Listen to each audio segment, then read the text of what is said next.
ഏത്തമിട്ട് പ്രതിഷേധിക്കുന്നതിനിടെ കുഴഞ്ഞു വീണ് വനിതാ CPO ഉദ്യോഗാർത്ഥി ആശുപത്രിയിൽ എത്തിക്കാൻ പോലീസ് വാഹനത്തിനായി കാത്തുനിന്നെങ്കിലും ഒടുവിൽ മുൻ പ്രതിപക്ഷ നേതാവ് രമേശ് ചെന്നിത്തലയുടെ വാഹനത്തിലാണ് ഉദ്യോഗാർത്ഥിയെ ആശുപത്രിയിലേക്ക് കൊണ്ടുപോയത്.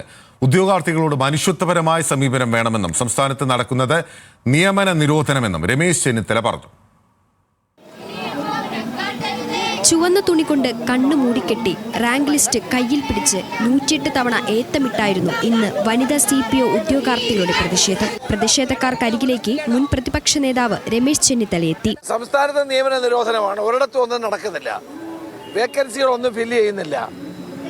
റാങ്ക് ലിസ്റ്റിൽപ്പെട്ട ആളുകൾക്ക് നിയമനം കിട്ടുന്നില്ല. താൽക്കാലിക നിയമനങ്ങൾ യഥേഷ്ടം നടന്നുകൊണ്ടിരിക്കുകയാണ്. വനിതാ പോലീസുകാരുടെ എണ്ണം വർദ്ധിപ്പിക്കേണ്ടത് നാടിൻ്റെ ആവശ്യമാണ്.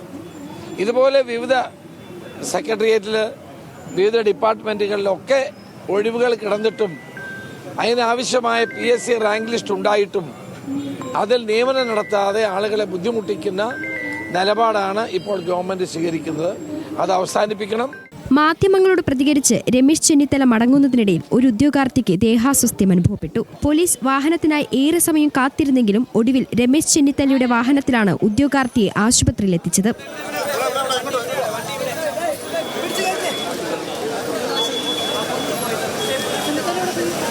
ഉദ്യോഗാർത്ഥികളോട് അല്പം മനുഷ്യത്വപരമായി പെരുമാറണമെന്നും CPO ഉദ്യോഗാർത്ഥികളുടെ വിഷയം മുഖ്യമന്ത്രിയുടെ ശ്രദ്ധയിൽപ്പെടുന്നതിനായി കത്തു നൽകുമെന്നും രമേശ് ചെന്നിത്തല പറഞ്ഞു. അതേസമയം തങ്ങളുടെ അവസ്ഥ അറിഞ്ഞിട്ടും കണ്ടില്ലെന്ന് നടിക്കുന്ന സർക്കാരിന്റെ നിലപാടിനോട് ഉദ്യോഗാർത്ഥികൾക്ക് പറയാനുള്ളത് ഇങ്ങനെ: എപ്പോഴും പ്രതീക്ഷിക്കുക എന്നല്ലാണ്ട് ഞങ്ങൾക്ക് ഒന്നും പറയാനില്ല.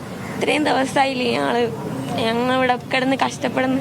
ഇനിയെങ്കിലും ഒന്ന് കണ്ണ് തുറന്നുകൂടെ?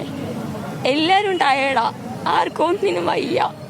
ഈ മാസം 19-നാണ് വനിതാ CPO റാങ്ക് ലിസ്റ്റിന്റെ കാലാവധി അവസാനിക്കുന്നത്. 967 പേർ ഉൾപ്പെടുന്ന വനിതാ CPO റാങ്ക് ലിസ്റ്റിൽ 289 പേർക്കാണ് നിയമന ശുപാർശ ലഭിച്ചത്. ഒഴിവുകൾ റിപ്പോർട്ട് ചെയ്യാൻ ഓഫീസുകൾ കയറിയിറങ്ങിയിട്ടും ഫലമുണ്ടായില്ലെന്ന് ഉദ്യോഗാർത്ഥികൾ പറയുന്നു.